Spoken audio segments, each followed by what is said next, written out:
படம் பார்த்து கெட்டு போறதுதான் பாளையத்தம்மனா. இந்த குழந்தைய உள்ள போட்டீங்க, இந்த குழந்தை இனி எங்களுக்கு தான் அப்படின்னு. சரி, ஒரு குண்டை போட்டுட்டாரு அவரு.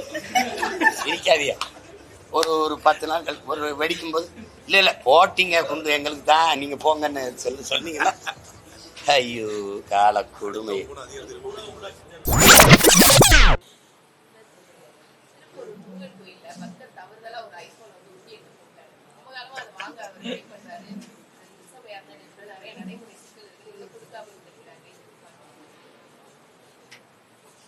அது எப்படி சிரிச்சுக்கிறதா அழுதுகிறதான்னு தெரியல.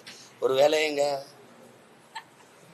ஈரை முருகன் ஒரு தடவை ஐபோன்ல பேசணும் யார்கிட்டன்னு ஆசைப்பட்டாரா? என்ன வள்ளிட்டு பேசுறது தங்கச்சி. இவர் நம்மாலு காணிக்கை செலுத்தும் போது ஒன்று இடது கையில அலைபேசி வச்சுட்டு போட்டிருக்கலாம்.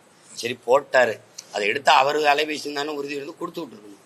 அதுக்கு என்ன இது முறை இருக்கு, ஒழுங்கு இருக்கு? அதுல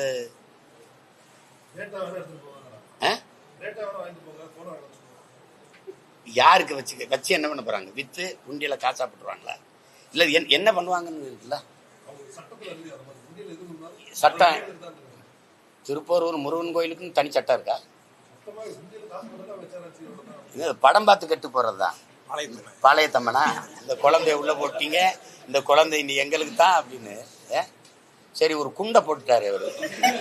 இருக்காதியா ஒரு 10 நாள் ஒரு வெடிக்கும் போது இல்ல போட்டீங்க குண்டு எங்களுக்கு தான், நீங்க போங்கன்னு சொன்னீங்கன்னா ஐயோ கால கொடுமை.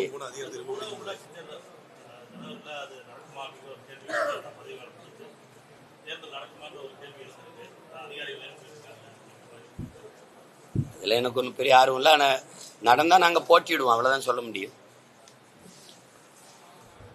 நாங்க வந்தா அது உள்ளாட்சி துள்ளாட்சி, அதுல நானே நல்லாட்சி கொடுக்கும்போது அங்க என்ன ஒரு உள்ளாட்சின்றோம். வேறு வரைக்கும் நானே ஒண்டி தண்ணி ஊற்றும் போது அங்க எதுக்கு அங்க ஒரு வேலைக்காரன், அப்புறம் எதுக்கு வட்டாட்சியர், அப்ப கிராம அதிகாரி, அப்புறம் மாவட்ட ஆட்சியர், மக்களின் நலத்திட்டங்களை கொண்டு போய் சேர்க்க இவ்வளவு இருக்கும்போது இந்த ஊழல் லஞ்சத்திற்கான தொடக்கமே அங்கதான் ஆரம்பிக்குது. சாதிய மத மோதல்களும் அங்கதான் ஆரம்பிக்குது. எதுக்கு எம்ஜிஆர் ஆண்ட 13 வருஷம் அந்த அவர் ஆட்சி காலத்துல 9 ஆண்டுகள் என்னமோ நடக்கலையே. சரி, ஒரு தடவை உள்ளாட்சி நடத்தாம நான் ஆட்சி நடத்தி காட்டுறேன், ஏதாவது தேவைப்படுச்சுன்னு சொல்லுங்க. இந்த உள்ளாட்சி அதிகாரங்களால நடந்தது அதிகப்படியா ஊழல் லஞ்சம் சுரண்டல் இது நடந்திருக்கா? இல்ல எதுவும் நல்ல நிர்வாகம் நடந்திருக்கா? ஏதாவது சொல்லுங்க. நீங்க இத்தனை ஏரி குளங்களை தூர்வாகி இருக்காங்க, இவ்வளவு மரக்கண்டுகளை நட்டு வளர்த்திருக்காங்க, இவ்வளவு நீர்த்தேக்கங்களை உருவாக்கி இருக்காங்க, சாலைகளை எப்படி சீரமைச்சிருக்காங்க, ஏதாவது சொல்லுங்களேன்.